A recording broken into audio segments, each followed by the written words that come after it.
Alright, so we just gonna jump right into it, and welcome to Easy Vending Services servicing video. This location right here, this is one of my barbershop locations. This location I have two machines at, and the reason I got two machines there is because when I first put the machine here, it was a really busy location, and I just didn't have like a U-turn or nothing like that at the time. So the only remedy was, instead of coming like every other day or every week, was just to put two machines in there. I mean, and it was pumping out, you know, but slowed down, of course. Probably was just a novelty or whatever it was. It could have been the time of season, whatever. Either way, it has slowed down to the point that I'm starting to get bad product. Not bad product, but the product's definitely going stale. So what I'm going to do is end up just taking it down to one machine. I'm just going to put the three top selling items into one machine, and I think the three top sellers is the peanut M&Ms, sweet tarts, and Micronikes. This machine right here got the peanut M&Ms. That bubble gum really don't sell that much. As you can see, wipe down the machines. I think I said this in another video. I always clean my machines, especially in a barbershop. I mean, you got hair all over the place, so when I had spoke to one guy at a barbershop trying to get the location, the one thing he had told me about the person that he had let put a machine there before was that hair would always get over it, and the guy never cleaned it. So of course I don't want to be that guy. And I've been at this barbershop, I want to say, for about 6 months. Okay, here's the other machine. One thing I wanted to point out, and you'll see in some of these machines in these videos, is that, alright, so these are all Vendstars, and despite what people say, these machines make me money, man. I got these machines, I got a deal for like 40 something machines. It was like $600. It broke down to about $15 and some change per machine. Now I did have to do some work and, you know, refurbish them and so on. I mean, heck, even if you want to put a buffer in there and make the average, take that up to $20 a machine, I mean, it was well worth it. I've been having these machines on route. The worst thing that I had happened with these machines so far is that the doors break off. I mean, and they do break off pretty easily.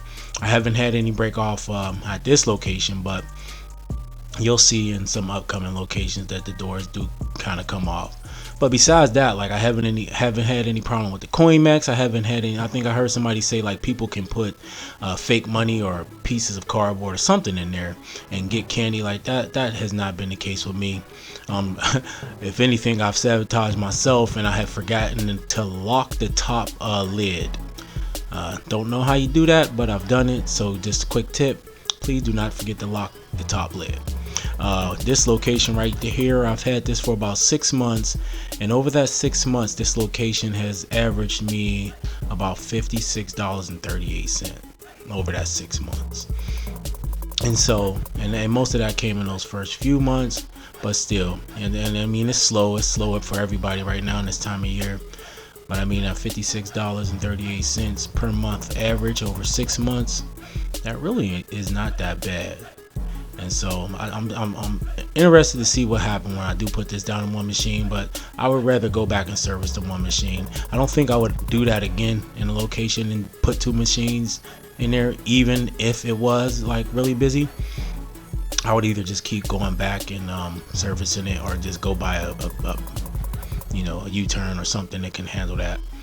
But I wouldn't recommend to somebody to put two machines in a location. Alright, in this location right here, this is an oil change place. This is my gold and black machine.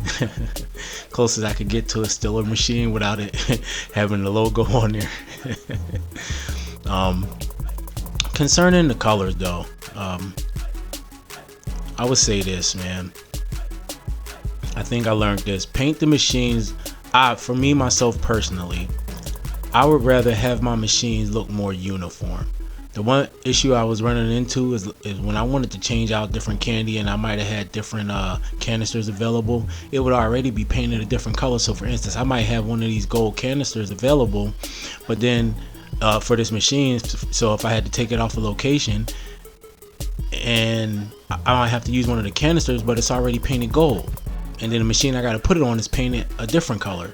And so what I start doing now is I paint everything black except for the body. The body part, you see where the gold coin mechs are, those are even painted black now. I do all those things black. The only thing that I paint a different color is the body, where the canisters go into. So that body can be a different color, but coin mechs, the pole, the lids, and the canisters all get painted black. So if I have to change out a canister, if I have to change out parts for different machines on the outside, I have uniformity, and the only thing that's different is the body, and it doesn't matter what color the body is because that color will go with the rest of the black machine.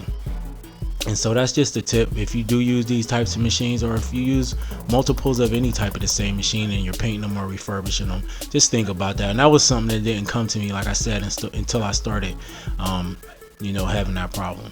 So this machine I've had at this location for 6 months, and the average over those 6 months for this machine has been $15.50. So I mean, it's not that bad. And what I'm gonna do is I'm gonna give you guys the total average of these. I only did 6 locations in this servicing video, and so at the end I'll tell you the average of each, and then at the end I'll give you the average of all 6 locations all together. But these people are actually pretty cool, man. I like having the machine here.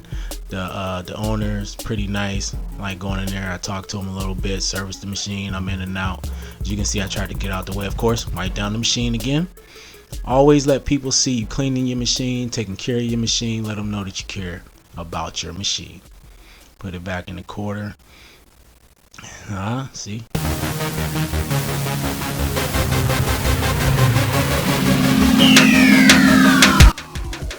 Now, funny thing about this scene, it's really quick. You'll see it's at a location that I haven't really had that long, and I'll start talking about this machine in a minute. I got time, but it's at a location I haven't really had that long. And what I realized is that filming and trying to service a machine can be kind of distracting, man. So I forgot to turn the camera on that one, and by the time I realized it was too late, so I just took that quick clip.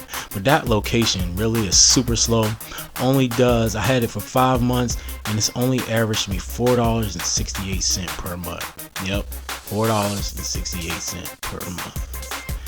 All right, in this location here, this is another barbershop. Pretty cool guys. I've had this machine here at this barbershop for 6 months, and over that 6 months, this machine has averaged me $33.61. And so, I mean, it's not that bad. It's not as good as the first barbershop in that same time period, but I mean, it's not bad either. And now you can see what I mean here about the different colors on the back. Honestly, I don't like that. I mean, I know the blue and black go together, but still, I don't like that. I like uniformity. To me, it just seems less professional when you have multiple colors of a machine. And that was the main thing that caught my eye, earlier last year when I finally started realizing this, and I'm looking at the back of one of my machines and just saying to myself how unprofessional that looks. And so that was something that I changed. I mean, I already did what I did to some of these machines now, so it is what it is. But I mean, going forward from that point, I just make everything black except for the body. You see the blue body? That's the only part that I change the color of now. And I still have some of these Vent stars, of course. Of course, I keep some for parts just in case I need them. And then I never really refurbished all of them. I think I did about, I want to say 25 of them so far. But man, they have been well worth it. They have been making me money, and I'm not saying that they're the best, because they're not. They are all plastic, but I just so disagree with what the naysayers say, those people that don't like them. I mean, and who tell you to steer away from them. If you're just starting out, and if all you got is enough to buy these, just get them. They'll make you your money. They'll make your money back even faster because you're not paying as much for them. Trust me. Here we go. Wipe it down again. Get all the hair off of it. Make sure it's nice, clean, and shiny. I like my machines to look like, to invite you to want to get candy out of them. All right, so this location, this is like one of those, I guess pizza shop / stores, and this is another one of those slow locations. So I've had this location for about 6 months, and over those 6 months, it has only averaged me $5.62. Yep, $5.62. So super slow location. This is out of these 6. This one and that other store are the 2 slowest. The other one was what, 468, and this is 562. But you know, I keep them there for now, man. I mean, unless I'm gonna find somewhere else to put it, I don't really see a reason in moving them. All right, and then last one right here. This is a laundromat. Now this is kind of funny to me. I don't know, but this laundromat is like a little bit of a distance away from where I live. So I probably got to drive about I don't know, anywhere from 20 to 30 minutes away to get here. I've had this here at this laundromat for 4 months, and over that 4 months, it's averaged me about $23. So that's not bad either over that 4-month time span. And it's, I mean, I really wouldn't recommend putting a machine like this in a laundromat, in an open laundromat like this, especially an all plastic machine that's easy to pick up and carry and walk away. So I am taking a risk with this. The only things that really kind of influenced me just to do it was the fact that, number one, it's a smaller town, and it's like, you know, one of those everybody know. Oh, see the door's missing on this one. Yeah, so I mean, it don't stop people from buying candy and getting candy, right? But anyway, it's a smaller town, and so I just figured, hey, what the heck, man, let's just put it in there. Look, the machine cost me $20 altogether. I painted it, I refurbished it, put it together with the candy and stuff in there. I mean, it has made me my money back plus some. That average of $23 a month is still altogether over those 4 months. Let me see. I'm gonna check real quick. Over those 4 months, it has made me about $100. Yeah, 92. So that's where I got the average from. So $92. So I mean, machine's paid for itself, and just from a net profit standpoint, I'm in a positive on it. And I got some competition here too. Y'all, I'm gonna give a little clip of it. It's kind of blurry. I kind of shot it too fast when I did it, but I'm gonna let y'all see that there's like another a rack with 4 machines on it over in the corner. So what I'm doing here, I'm just keeping track of everything. Every time I take candy out and put candy in, I write it down. So when I keep track of my machines and put it in my spreadsheet, I don't just do like the total of money I take out and the total of product I put in. I track each hit. So for the peanut M&Ms, the Nerds, the Skittles in this case, in the case of this machine, I track each hit, and I know exactly how much I'm making off of each hit. I know how each candy is performing. And so that way I can know what my top sellers are. I can know if I need to change them out or not, you know, so on and so forth. In the case of this machine, I wasn't really happy with the amount of Skittles that was coming out. With these Venstars, one little funny thing that does happen is they kind of get off track a little bit sometimes, and so the amount that they dispense can be inconsistent at times. So that can be a little nerve-wracking. So the Skittles wasn't giving out as much as I thought they should, especially since I have some competition in there, and the Skittles didn't look like they was selling as fast as I would like them to. So of course I got my book bag with all my tools in there, and I keep my screwdrivers in there, and so I had to just readjust the wheel a little bit. I took it open. I think I usually keep it on setting number 6 or so. I opened it up 1 to 5, number 5. Skittles are pretty cheap from a cost of goods standpoint. I think they're like $6.98 at Sam's. That breaks down to about 13 cents per ounce. That's about 6.5 cents per half ounce if you're vending it like that. So I mean, you can still up that to about 0.6, 0.7 ish, and still be in a profit range and still be looking good. And so I want people to buy from this machine. I filled this machine up a little more than I usually do most of my machines, because of the fact that it's so far away from my house, and I don't want to have to come here like every couple weeks. I really don't even want to have to come here every month. I'd rather come here like every month and a half or 2. But I don't know, honestly, part of me feel like I don't want to come every 2 months, because That's just too long. And like I said, I am taking a risk by keeping this light plastic machine just sitting here in this open area of a laundromat. See, customer, and I know y'all see the logo on the shirt. You see I got the gloves on, the hat and everything. Professionalism, man. Image is everything. The lady just said, oh, servicing the machine, huh? Filling it up with candy. And you know, we just had a little short conversation. But the image is everything, you know. She see me, I got my gloves on, I'm cleaning it, I got the hat, the shirt on. So I mean, image is everything. Even though my machine look a little beat up with the 2 doors missing, it's a clean machine. It's a clean machine. Nobody has any issues buying anything from it. All right, and so we're gonna wrap this one up. You can see I'm using a little WD-40. See, I even shined it up. I keep the WD-40 in the bag too, y'all. Keep the machine shining and looking good. Never wipe the area where the candy come out though with the WD-40. You don't want to cross-contaminate the candy with the chemicals. All right, but we're gonna wrap this up, and then you're gonna see this little machine in the corner over here. See?